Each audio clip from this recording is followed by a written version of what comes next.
Karibu Tabora, karibu Toronto. Mkakati wa Aprili hadi Juni, TAKUKURU inaendelea kujikita katika uzuiaji wa vitendo vya rushwa kwa kutoa elimu, kufanya uchambuzi wa mifumo na kufuatilia matumizi ya fedha za umma katika utekelezaji wa miradi ya maendeleo inayoendelea katika maeneo mbalimbali ya mkoa wa Tabora na ushirikishwaji wa wadau katika mapambano dhidi ya rushwa.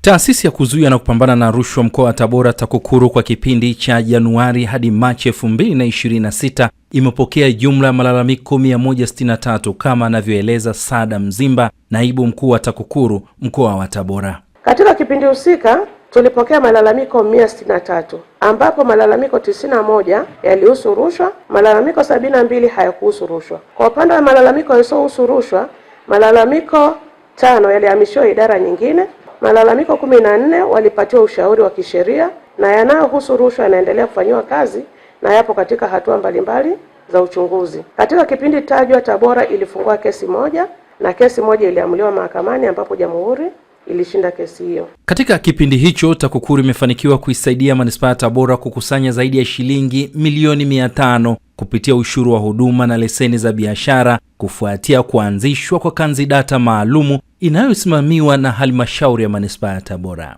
TAKUKURU Tabora imesaidia halmashauri ya manispaa ya Tabora kuanzisha kanzidata ya vyanzo vya mapato na kukusanya kiasi cha shilingi milioni 556,876 na senti 18 zilizotokana na mapato ya ukataji au uhuishaji wa leseni za biashara na ushuru wa huduma ambazo hazikukatwa au kuhuishwa kwa wakati na ulipaji wa ushuru wa huduma. Kanzidata hiyo imeanzishwa kufuatia matokeo ya uchambuzi wa mfumo wa leseni za biashara na ushuru wa huduma katika manispaa ya Tabora na kubaini yafuatayo: uwepo wa baadhi ya wafanyabiashara kumiliki leseni za biashara zenye utofauti na aina ya biashara wanayoifanya, leseni zilizoisha muda wake, wafanyabiashara wanaofanya biashara mbili tofauti kwa kutumia leseni moja ya biashara, na baadhi kutokulipa kabisa ushuru wa huduma.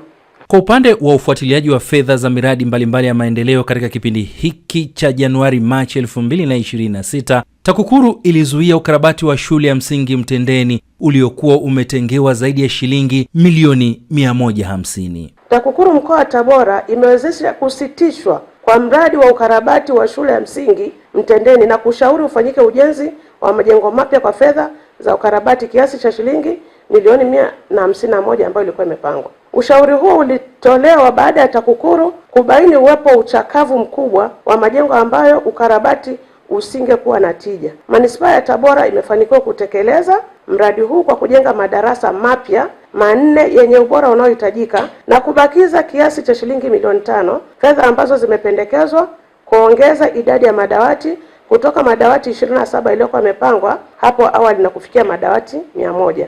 Lakini vipi kuhusu elimu kwa umma kwa kipindi hicho cha Januari Machi 2026? TAKUKURU imeshirikisha wadau mbalimbali katika mapambano dhidi ya rushwa, wakiwemo watumishi wa umma, kundi la vijana, viongozi wa kisiasa, hasa madiwani na wadau kutoka sekta binafsi. Elimu iliyotolewa ililenga kuwashirikisha wananchi kushiriki katika mapambano dhidi ya rushwa, ambayo ilitolewa kupitia semina 26, mikutano ya hadhara 53, kufungua na kuimarisha klabu za wapinga rushwa 77, kutoa makala 4, vipindi vya redio vilivyofanyika ni kimoja katika kipindi hiki na mjadala wa wazi 1. Karibu Tabora, karibu Toronto.